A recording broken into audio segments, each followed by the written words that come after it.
que tenían discriminación en los laudos, también había una resistencia, porque era difícil de entender. Después lo entendieron, pero bueno, había que entenderlo y aceptarlo. Eso por un lado, ¿no? Muchas de nosotras después empezamos, por supuesto que la palabra feminista era una muy mala palabra, que nosotros tratamos de no utilizarla porque hablábamos de lo mismo, pero la palabra no se quería usar. Muchas de nosotros empezamos con una doble militancia, no político-partidaria, sino en organizaciones de mujeres. Yo empecé a militar en Cotidiano Mujer, a trabajar en Cotidiano Mujer, junto con Eliana Saliberti, que también formaba parte de la comisión. Y en esa comisión había mujeres de ADEMU, de ANCAP, de FUNSA, de AEU, que no me acuerdo si lo dije, y bueno, de COTS, de la FUS, del sindicato al cual yo representaba. Y en algún momento, que no me pude acordar en los años, la comisión se quebró. Se quebró porque, como iba tomando realmente relevancia, y nosotras íbamos teniendo diferentes actividades, abriendo en esa época maravillosa donde estaba todo para explorar. Nos mandaron, bueno, varias mujeres para quebrar la comisión. Esto lo digo por mi cuenta y parte, y si ofendo a alguien. Pero fue una realidad que pasó en varias organizaciones, perdón, redondeo. Nos fuimos yendo, y la comisión se reinventó a sí misma hasta varias veces, hasta llegar a ser la comisión que hay hoy. Creo que, y quería puntualizar 3 cosas como centrales. Como generación, como no siendo una mujer política partidaria, creo que una de las cosas fundamentales, y que aquellos vientos trajeron estas tempestades, nos comimos la bolilla entera de la lucha por el poder. Esa lucha por el poder, que en el movimiento sindical vinieron desde el exilio y desde la cárcel, y le cedimos ingenuamente y utópicamente el lugar. Muchos compañeros y compañeras pelearon, pero muchos perdieron. Por eso es que nuestra generación casi no está. Es una de las explicaciones que yo doy, ¿no? Y también creo que de aquellos vientos mucha gente dejó de militar por ese tipo de cosas. Mucha desilusión. Es una mezcla, que también es un tema que me parece que nos debemos a ver qué pasó después de toda aquella maravilla, cómo se nos vino abajo un poco el alma, ¿no?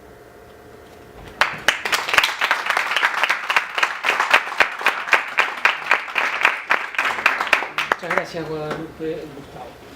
Bueno, muchas gracias. Bueno, yo ofrecí algunos reparos para participar porque no vengo con algo tan orquestado como los panelistas, vengo con una suma de vivencias personales, no puedo representar a nadie más que un poco y apenas a mí mismo, ¿no? Pero voy a empezar por acá. En el año 82 yo estaba... Bastante me costó convencer a mis padres que no iba a hacer medicina y que iba a hacer una carrera nueva que salía que llamaba Ciencias de la Comunicación. Todavía recuerdo que mi padre me dijo, bueno, no sé, que te ganarás la vida, arreglarás alguna televisión, alguna radio, pero si es lo que te gusta, hacelo, ¿no? Y allí me fui a lo que en aquel entonces se llamaba el Instituto de Filosofía, Ciencias y Letras, donde un poco la carrera de alguna forma empezaba en aquel entonces, ¿no? Yo iba a hacer medicina, algún curso de periodismo, y los lugares que había para hacer algún curso de periodismo no eran sinceramente muy buenos. La carrera estaba empezando y como toda carrera nueva tenía absolutamente todo. Yo tuve desde José Germán Araujo hasta Danilo Arbilla como profesores, pasando en el medio por todo tipo de profesores, también algunos extranjeros que hasta nos hacían cuestionar si...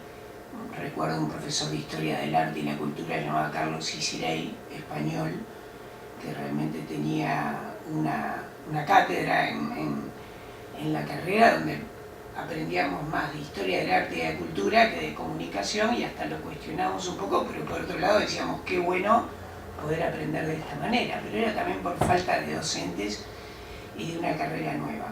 En esas vueltas de la vida conozco una persona estudiando allí que se llama Mauricio Almada y que está en El Espectador, somos grandes amigos de la vida, y él me invita a participar en el Foro Juvenil en aquel entonces a diseñar audiovisuales, revistas y demás.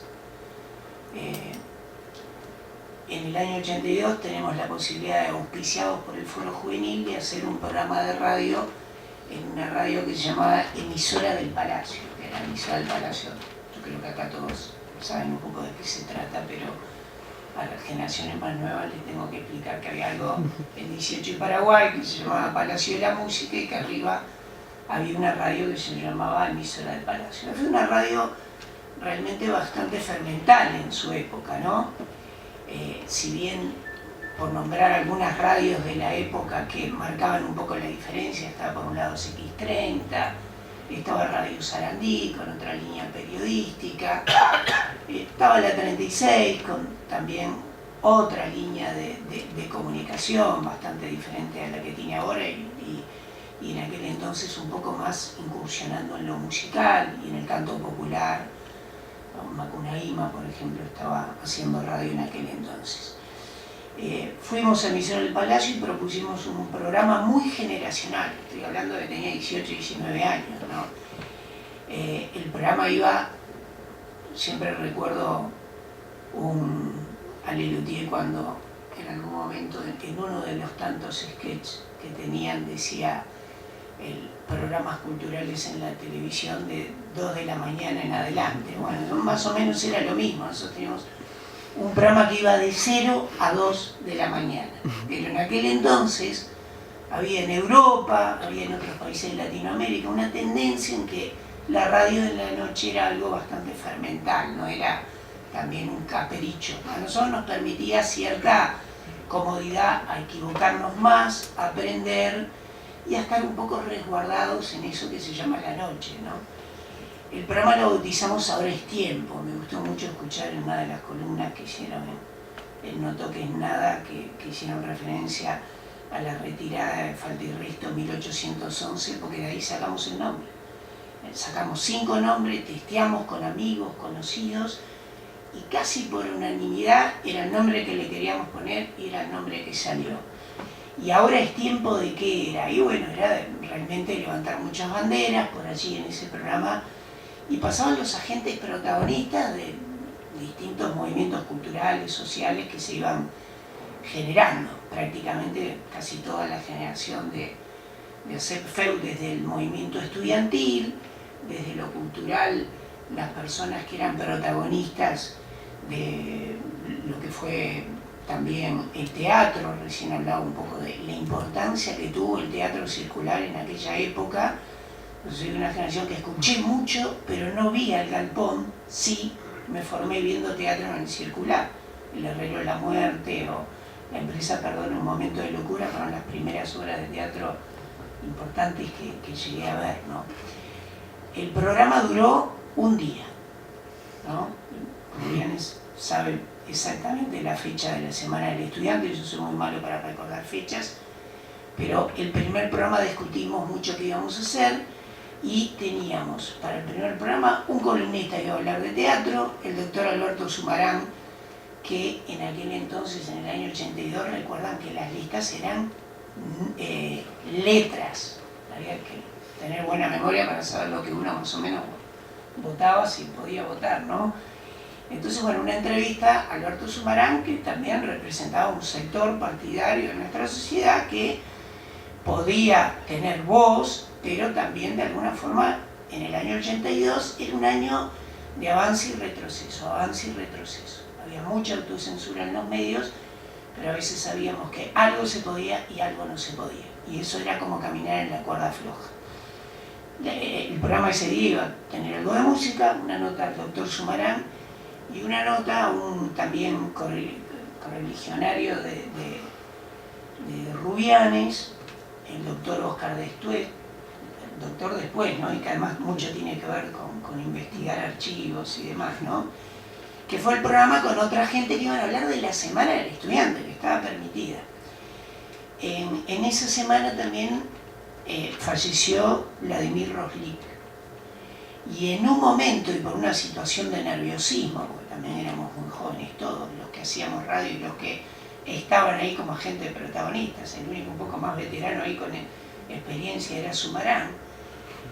Oscar justamente empezó a hablar de la semana y de derechos humanos y de una mesa y de que había pasado algo grave, como había sido la muerte de Roslik, que murió asesinado. Y cuando dijo asesinado, nosotros estábamos en un estudio de radio y el director de programación de aquel entonces, Juan Francisco Fontoura, se da vuelta y se golpea la cabeza contra la pared como diciendo, bueno, acá se terminó todo y se complicó. En verdad no pasó nada, pero el programa se levantó, duró un día y se levantó. Sinceramente recuerdo que me costó mucho dormir esa noche y dije, bueno, esta será la primera y la última vez que voy a hacer radio en mi vida, ¿no? Esto fue un lunes, el viernes sale la revista Jaque con Roslik asesinado en tapa. Y bueno, era un momento también de transición, de aperturas y demás. El programa luego volvió, ¿no? Y quizá lo más interesante que puedo tener para compartir del programa es ese momento también de transición de la década del 80 y de la nueva democracia, donde por ahí está la figura del David y está con un pañal. Y si les digo que conozco a quienes hicieron ese operativo de ir a... Bueno, no sé si puedo decir los nombres. Uno es un periodista muy conocido. Sí, ya nombraron dos. ¿Nombraron dos? Sí. Bueno, ahí va. Hay una persona muy conocida. Leonardo Abarco, Pepi Goncalves, exacto. Y el resto que acompañó no era gente que está haciendo ni comunicación ni periodismo. Y les pareció muy divertido después lo que pasó con Oscar La Roca, ¿no? Ir y tapar